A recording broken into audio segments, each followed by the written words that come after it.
F'konferenza tal-aħbarijiet il-kellim ewlieni laburista s-sigurtà u l-immigrazzjoni Dr. Michael Falzon elenka nuqqasijiet kbar fil-ħabs ta' Kordin. Għandek diversi fatturi nitkellmu dwarhom, fatturi ta' overcrowding, fatturi ta' nuqqas ta' staff, problema ta' droga u affarijiet oħra li jenna highlightjawhom.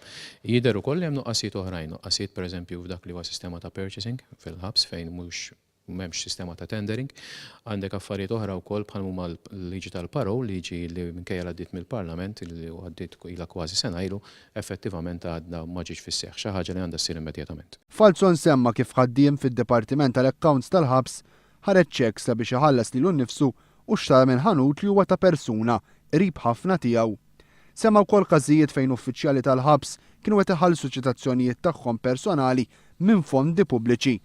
Dwar l-ingaġġar tal-Gwardjani, id-deputat laburista sostna li ntilef wisq żmien waqt li qal li fl-aħħar xhur ma' diviżjoni ta' aktar minn 50 priġunier kien hemm gwardjan wieħed jew tnejn biss. Michael Falzon staqsa kif id-direttur tal-ħabs mhuwiex fuq il-bord tal-għażla tal-Gwardjani li ser jiġu ingaġġati fil-ġimgħat li ġejjin. Żied illi wara li l-ħabs waqgħet taħt ir-responsabilità tal-Prim Ministru spiċċa jitmexxa minn persuna waħda f'uffiċċju f'Kastilja. Sostna li l-fatt li terz tal-priġunieri huma riġidivi huma indikazzjoni ċara li s-sistema riformattiva f'pajjiżna falliet kompletament.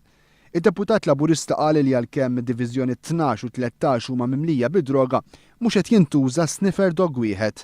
Qal illi l-SATU fejn il-priġuniera żgħażagħ kienu jingħataw għajnuna sabiex jelbu l-vizzju ta' droga ilu magħluq għal aktar minn sena.